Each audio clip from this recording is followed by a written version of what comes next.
A $2 billion dinner on the 58th floor of a Chicago skyscraper.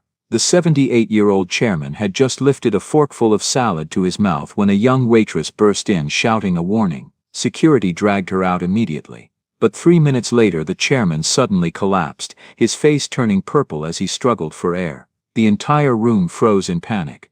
What will happen to the billionaire now, and can that woman save him? Before we continue, tell us what time it is and where you're watching from. Subscribe and hype because tomorrow I've got something extra special for you. The fluorescent lights of Solaris Tower hummed their familiar tune as Lila Marquez pushed her cleaning cart through the 43rd floor corridor. At 32 years old, she had spent 8 years navigating these marble hallways, invisible to the executives who rushed past her without a second glance. Chicago's skyline glittered through the floor-to-ceiling windows, a reminder of the world that existed beyond these walls. But Lila rarely looked up anymore.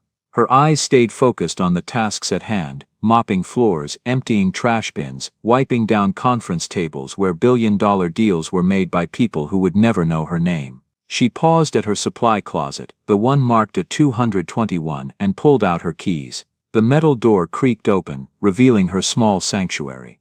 On the inside of the door she had taped a photograph of her son Evan at 14, his smile bright despite the medical alert bracelet visible on his wrist. Next to the photo hung an EpiPen in a clear case, her personal one, kept here because she understood better than most what it meant to be prepared. Lila's fingers brushed against the small leather notebook she kept on the top shelf. She pulled it down and flipped through the pages filled with her neat handwriting. Safety violations.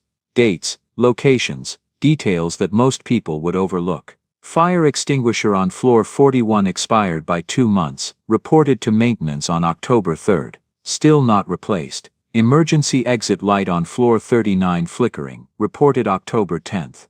Kitchen staff not wearing hairnets during food preparation, observed October 15th.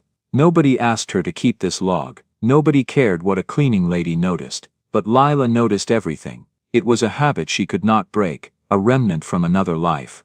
8 years ago she had been someone else entirely. Lila Marquez, immunology allergy technician at Northwestern Memorial Hospital. 4 years of specialized training. 4 years of understanding how the human immune system could turn against itself in seconds. 4 years of learning that a single peanut, a trace of shellfish, could end a life faster than a bullet. Then Miguel happened.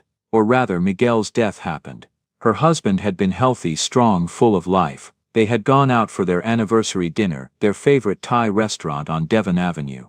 Miguel had always been careful about his shellfish allergy. He had told the waiter. He had asked twice. But somewhere in that kitchen, a wok that had been used for shrimp was not properly cleaned before they stir-fried his vegetables.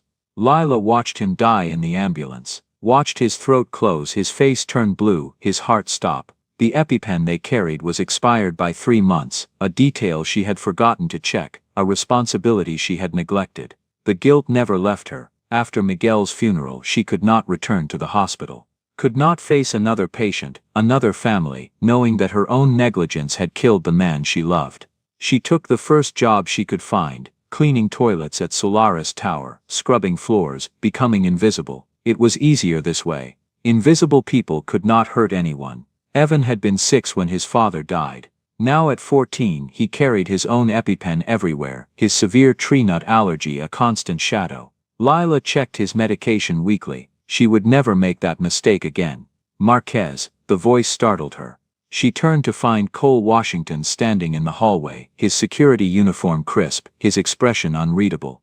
At 34, Cole was one of the few people in this building who actually acknowledged her existence, though not always kindly. "Mr. Washington," she said, closing her notebook. "It's after 8, you're supposed to be done with this floor by now. I'm running behind." Conference room B had a lot of cleanup. Cole's eyes narrowed. He was a man of rules, of protocols, of strict adherence to the way things were supposed to be. In his world, janitors did not linger.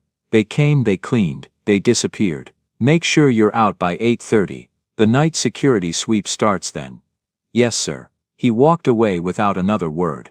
Lila watched him go, understanding his coldness. In Cole's mind there was a hierarchy. Security guards protected the building from threats. Cleaning staff were barely a step above the furniture. The idea that someone in her position might have something valuable to contribute would never occur to him. She returned her notebook to its shelf and grabbed her supplies. The executive kitchen on this floor needed attention. The coffee machine